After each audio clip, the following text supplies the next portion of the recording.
बिस्मिल्लाहिर्रहमानिर्रहीम। अस्सलाम वालेकुम। Welcome students, welcome to my YouTube channel. Students, उम्मीद है आप सब खैरियत से होंगे। आज हम class 9th mathematics Punjab text book board की न्यू बुक उसका चैप्टर नंबर 2 और रिव्यू एक्सरसाइज 2 का क्वेश्चन नंबर 6 सॉल्व करने जा रहे हैं। तो इस टाइप का क्वेश्चन हम पहले भी सॉल्व कर चुके हैं एक्सरसाइजेज के अंदर, बट मेन चीज़ क्या होगी, आपने कंसेप्ट देखना है, because concept is the main power. Concept अगर आपको है क्वेश्चन सॉल्व करने का, तो कोई भी क्वेश्चन आ जाए उसमें नंबरिंग चेंज हो सकती है, वेरिएबल्स चेंज हो सकते हैं, बट क्वेश्चन क्या होगा, मेथड क्या होगा, वही होगा। ठीक है, तो स्टार्ट करते हैं। हमारे पास जो क्वेश्चन नंबर 6 की स्टेटमेंट है, क्या लिखी हुई है, find the value of x in the following. अब आपको बताया था कि इस तरह के क्वेश्चन आपको काफी जगह मिलेंगे। हमने क्या करना है, वेरिएबल की वैल्यू फाइंड करनी है। वेरिएबल कौन सा है, एक्स। इसका मतलब होता है अननोन चीज है हमारे पास, उसको हमने मालूम करना है। हमारे पास जो फर्स्ट पार्ट है वो क्या लिखा हुआ है, log of x to the base 9 is equal to 0.5। यहाँ से हमने x निकालना है। ठीक है, अब यहाँ से x निकालने का तरीका एक तो ये है कि हमारे पास यहाँ पे हम log देख लें। अब वेरिएबल है तो इसको हम कोशिश करते हैं वेरिएबल्स वाले क्वेश्चन को log निकालने के बजाय हम इसको पावर के फॉर्म में कन्वर्ट कर लेते हैं। इससे हमारा क्वेश्चन क्या हो जाता है, ईजी हो जाता है। तो स्टार्ट करते हैं। फर्स्ट ऑफ ऑल अगर आप देखें log of x to the base 9, ये तो हमारे पास होल नंबर है, ये वेरिएबल है, और यहाँ पे पॉइंट के फॉर्म में नंबर है। तो पहला काम हम करेंगे, इसका जो डेसिमल पॉइंट है वो खत्म करेंगे। ठीक है, कैसे करते हैं, इसको हम दोबारा राइट कर लेते हैं। log of x to the base 9 है, तो इसको हम क्या करते हैं, 0.5 का डेसिमल पॉइंट खत्म करते हैं। तो कैसे करते हैं, आपने सिंपल नंबर ऊपर राइट करना है और बार लगाना है, और बार के नीचे आपने पॉइंट की जगह 1 राइट करना होता है, और उसके आगे जितने डिजिट हों उतनी 0 ऐड करनी होती है। ठीक है, तो ये हमारे पास क्या बन जाएगा, 5/10। अब इसको आप सिंपलीफाई कर सकते हैं, 5 1 is 5, 5 2 is 10, कैंसिल कर सकते हैं इनको आपस में। तो दोबारा हम लिखेंगे log की फॉर्म में इसको, log of x to the base 9 is equal to 5 1 is 5, ऊपर 1 आ जाएगा, और 5 2 is 10, तो हमारे पास नीचे 2 आ जाएगा। तो अब क्या करेंगे, इसको यहाँ पे सॉल्व करने के बजाय हम इसको एक्सपोनेंट पे लेके जाते हैं ताकि हमारा क्वेश्चन और आसान हो जाए। तो बेस कौन सी है हमारी, वो 9 है। हम क्या करेंगे, इसको 9 लिखेंगे बेस को, और जो 9 का एक्सपोनेंट बनेगा वो इधर इक्वल के बाद वाला नंबर बनेगा। ठीक है, कौन सा, 1/2, वो हम यहाँ पे राइट कर देंगे, और इक्वल के बाद क्या आ जाएगा, ये वाला नंबर जो x है वेरिएबल, वो इस तरफ आ जाएगा। यानी हमने क्या करना है, सिंपली x निकालने के लिए इसको सॉल्व करना है। अब x हम इस तरफ राइट कर देते हैं, no issue. x is equal to 9^1/2 लिख दें आप, या आप 9 के फैक्टर्स निकाल लें। अब 9 के फैक्टर्स आप निकाल सकते हैं, वेरी इजी।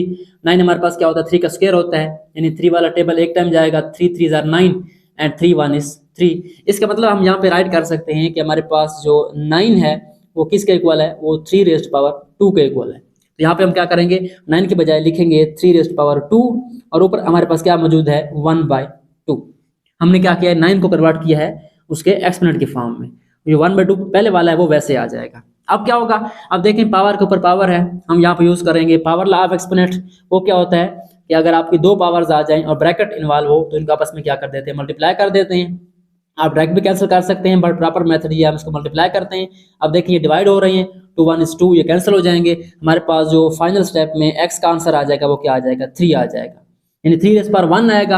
अब 3^1 क्या होती है, 3 ही होता है। तो यहाँ पे हम इसको स्टॉप कर देंगे, हमारे पास जो x का आंसर है वो यहाँ पे आ चुका है। आई होप सो आपको इस क्वेश्चन की समझ आ गई होगी। हमने क्या किया, log की फॉर्म से एक्सपोनेंट में कन्वर्ट किया, बट उससे पहले थोड़ा सा इसको सिंप्लीफाई कर लिया ताकि हमारा जो पॉइंट है वो खत्म हो जाए और हमारा नंबर जो है वो फ्रैक्शन के फॉर्म में आ जाए। आई होप सो आपको ये फर्स्ट पार्ट समझ आ गया होगा। अब हम चलते हैं इसके पार्ट नंबर 2 की तरफ।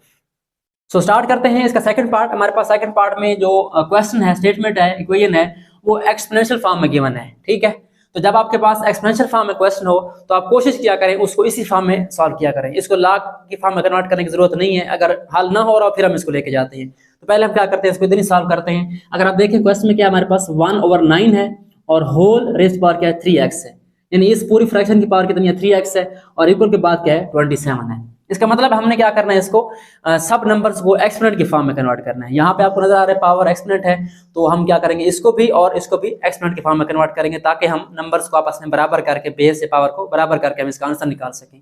तो क्या करेंगे, फर्स्ट ऑफ ऑल आपने लिखना है इसको 1 वैसे रहेगा हमारा, और जो 9 है अभी हमने निकाला था पिछले पार्ट में, वो क्या होता है, 3^2 होता है। ठीक है, इसको लिख सकते हैं हम, और ऊपर क्या हमारे पास, इसका एक्सपोनेंट किया हमारे पास 3x है, वो ऐसे आ जाएगा। सो यहाँ पे हमने क्या किया, 9 को कन्वर्ट किया एक्सपोनेंट में, तो सेम तरीके से हम 27 को क्या करेंगे, कन्वर्ट करेंगे एक्सपोनेंट में। तो क्या करेंगे, 27 के फैक्टर्स निकालें, बिल्कुल 9 की तरह। इसके ऊपर 3 वाला टेबल जाएगा, 3 9s are 27 and 3 1 is 3, sorry 3 3s are 9 and 3 1 is 3। इसका मतलब क्या हुआ कि हम जो है 27 को राइट कर सकते हैं 3 raised power 3 is equal to 27। यहाँ पे हम राइट कर सकते हैं 27 की जगह पे 3 रेज़्ड पावर 3। अब यहाँ पे देखें तो इक्वल के इस साइड पे 3 बेस है और एक्सपोनेंट पे क्या है 3 है, बट यहाँ पे देखें तो यहाँ पे ऊपर 1 है और 3 बेस नीचे है। हमने क्या करना है, या तो बेस बराबर करनी होती है या एक्सपोनेंट जो है वो पावर बराबर करनी होती है। तो यहाँ पे बेस बराबर हो रही है, यहाँ पे 3 है, यहाँ पे 3 है, बट ये नीचे है।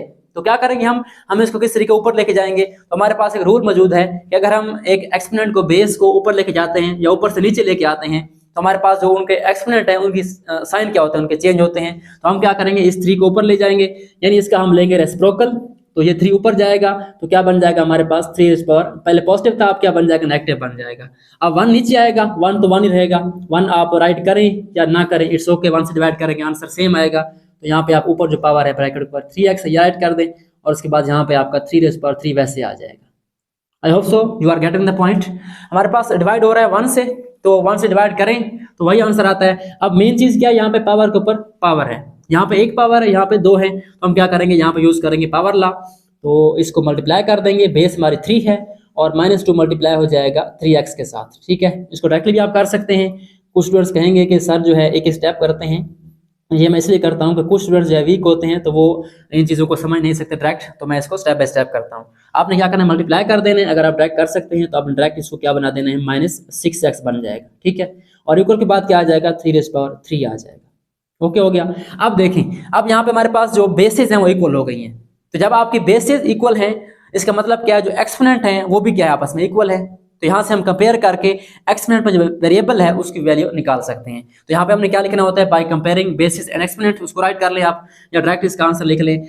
हमारे पास जो -6x है वो किसके इक्वल होगा, 3 के इक्वल होगा। यानी जो ये वाला एक्सपोनेंट है, ये वाला मैं यहाँ पे सर्कल लगा रहा हूँ, आपने नहीं लगाना, समझाने के लिए लगा रहा हूँ। ये वाला हमारे पास क्या है, वो इसके इक्वल है, क्योंकि ये 3 इसके इक्वल है तो ये भी इक्वल होगा। यहाँ से हम x निकाल सकते हैं। हमारे पास जो -6 है वो मल्टीप्लाई हो रहा है यहाँ पे, तो इसको हम उधर लेके जाएंगे तो ये क्या हो जाएगा हमारे पास, वहाँ पे 3 पे डिवाइड हो जाएगा, 3 डिवाइड बाई -6। अब यहाँ पे क्वेश्चन आएंगे बच्चों के कि ये नेगेटिव था, इसको पॉजिटिव करना था, आपने डिवाइड क्यों कर दिया। आपने यहाँ पे समझना है कि हमारे पास जो -6 है वो क्या हो रहा है, x के साथ वो मल्टीप्लाई हो रहा है, इनके दरमियान में कोई सिंबल नहीं है। अगर होता इस तरीके से -6 प्लस x होता, ठीक है, या 6 -x होता तो फिर हम इसको प्लस माइनस करते हैं। अब देखें 6x मतलब 6 टाइम x, 6 मल्टीप्लाई हो रहा है, तो हम इसको नेगेटिव साइन के साथ क्या करेंगे, डिवाइड कर देंगे। तो अब इसको आप कैंसिल कर सकते हैं। हमारे पास x का जो फाइनल आंसर आएगा वो आएगा हमारे पास 3 1 is 3 और नीचे हमारे पास 3 टाइम्स 2 6 बन जाएगा, और नेगेटिव नीचे पड़ा है, इसको आप ऊपर लगा दें इट्स ओके, या साइड पे लगा दें इट्स ओके। तो हम इसका आंसर लिखते हैं x इज इक्वल टू -1/2। तो इसमें हमारे पास कोई कंफ्यूजन नहीं है, माइनस चाहे आपका बार के सामने हो, ऊपर हो या नीचे हो, हमारा आंसर जो है करेक्ट आएगा, -1/2 इसका आंसर है सेकंड पार्ट का। आई होप सो आपको इस पार्ट में समझ आ गई होगी। तो अब हम चलते हैं इसके लास्ट पार्ट की तरफ, पार्ट नंबर 3 की तरफ। तो चलते हैं क्वेश्चन नंबर 6 के लास्ट पार्ट की तरफ। Again last but not the least. हमारे पास क्वेश्चन क्या है, 1/32 whole raised power 2x is equal to 64। अब ये क्वेश्चन बिल्कुल पार्ट 2 की तरह है, सिर्फ इसमें नंबर चेंज हो गए हैं, कंसेप्ट वही है। तो पहला काम क्या करना है, हमारे पास एक्सपोनेंट है तो क्या करेंगे, हम इसको सब नंबर्स को हम एक्सपोनेंट की फॉर्म में कन्वर्ट करेंगे, यानी इनको फैक्टराइज करेंगे। तो आपने क्या करना है, यहाँ पे 1 को वैसे लिखना है, 1 will be as it is, जैसे पहले था वैसे। उसके बाद 32 के फैक्टर निकालेंगे और 64 के फैक्टर निकालेंगे। तो हम क्या करते हैं, पहले 64 के निकाल लेते हैं, हो सकता है हमारा ये 32 इसके अंदर आ जाए। तो क्या करते हैं हम यहाँ पे 64 को फैक्टराइज करते हैं। आप जानते हैं इवन नंबर है तो ये 2 से डिवाइड होगा, तो 2 वाला टेबल लेके जाएं, इसके ऊपर 2 3s are 6, 2 2s are 4 and again 2 1 is 2, और यहाँ पे 1 बचेगा तो 2 6 are 12। सिंपली आपने डिवाइड करते जाना है इसको 2 पे, 2 8s are 16, 2 4s are 8 and 2 2s are 4 and 2 1 is 2। इस मेथड में कुछ बच्चों को परेशानी होती है। आपने क्या करना है, अब आपको कैलकुलेटर अलाउड है, 8 क्लास तक आई थिंक नहीं थे, तो 9th क्लास में होते हैं। आपने क्या करना है, इस नंबर को इस पे डिवाइड करना होता है, आपका ये आंसर आएगा। फिर इसको इस पे डिवाइड करेंगे, ये आंसर आ जाएगा, डिवाइड करते आएंगे, आंसर आता जाएगा। आखिर पे आपने क्या करना है, इसको पावर की फॉर्म में कन्वर्ट कर लेना है। हमारे पास जो 64 है वो क्या बन गया, यहाँ पे हम राइट कर सकते हैं 64 is equal to 2 raised power, कितनी पावर है इसकी, 1 2 3 4 5 6, 2 रेज़्ड पावर 6। ओके हो गया, एक तो हमारे पास ये हो गया। उसके बाद हमारा कौन सा नंबर है, 32 है। तो यहाँ पे अगर आप देखें, अगर मैं इसको छुपा लूँ यहाँ पे तो क्या बन जाएगा आपका, 32 यहाँ से स्टार्ट हो रहा है, दोबारा सॉल्व करने की जरूरत नहीं है, इसको आप काउंट कर लें, एक पावर कम होगी, 1 2 3 4 5।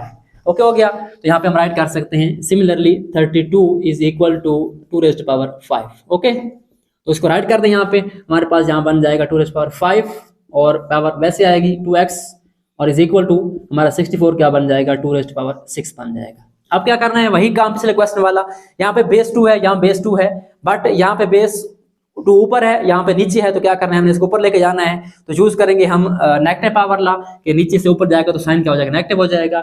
आपने ब्रैकेट लगानी है एज इट इज, 2 बेस ऊपर जाएगी, हमारे पास जो पावर पॉजिटिव है एक्सपोनेंट ये क्या हो जाएगा -5 हो जाएगा, ऊपर क्या पड़ा है हमारे पास 2x है, ये राइट कर देंगे, और नीचे आप 1 राइट करें ना करें, हमारा 1 है, डिवाइड होगा तो खत्म हो जाएगा, और इक्वल क्या आ जाएगा हमारे पास 2 रेज़्ड पावर 6। ठीक है, अब देखें पावर के ऊपर पावर है, इनको मल्टीप्लाई करें आपस में, पावर ला यहाँ पे मैं डायरेक्ट कर रहा हूँ, पिछले स्टेप में किया था इसको, तो -5 जब मल्टीप्लाई होगा 2x से क्या आ जाएगा हमारे पास, ये बन जाएगा माइनस का 10x, नेगेटिव प्लस नेगेटिव होता है, 5 को 2 से मल्टीप्लाई करें 10 बन जाएगा, और इक्वल के बाद क्या आ जाएगा राइट साइड पे 2 रेज़्ड पावर 6 आ जाएगा। अब देखेंगे अगेन हमारे पास क्या हो गया है, बेसिस इक्वल हो गई है, तो एक्सपोनेंट भी क्या है हमारे पास इक्वल है, तो यहाँ पे आप राइट भी कर सकते हैं by comparing basis and exponent, या डायरेक्टली आप क्या करें यहाँ पे -10x को बराबर कर दें आप किसके, -10x इज इक्वल टू 6 के, 2 के इक्वल और ये वाला इसके इक्वल।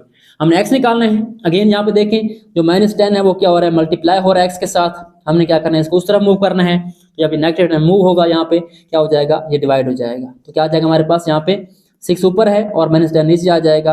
अब अगेन देखें ये दोनों जो है इनके कॉमन फैक्टर मौजूद हैं, इसको 2 पे डिवाइड करें, हमारे पास क्या बन जाएगा, सो अब हमारा आ गया लास्ट स्टेप, आप यहाँ पे 6 को डिवाइड करें 2 पे, हमारे पास क्या आ जाएगा 3, और नीचे क्या आएगा हमारे पास 10 को डिवाइड करें 2 पे 5 आ जाएगा, और नेगेटिव हमारा ऊपर चला जाएगा -3/5। तो ये हमारे पास जो है लास्ट पार्ट का आंसर है, थर्ड पार्ट का -3/5। आई होप सो ये आंसर करेक्ट होंगे, आपने चेक कर लेने हैं बुक से।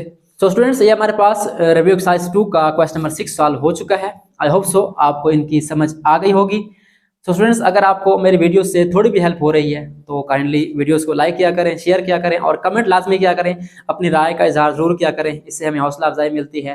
तो आज के लिए इतना ही, मिलते हैं नेक्स्ट वीडियो में जिसमें हम इसका क्वेश्चन नंबर 7 और ऑनवर्ड्स क्वेश्चन सॉल्व करेंगे। So thanks for watching and don't forget to subscribe my channel.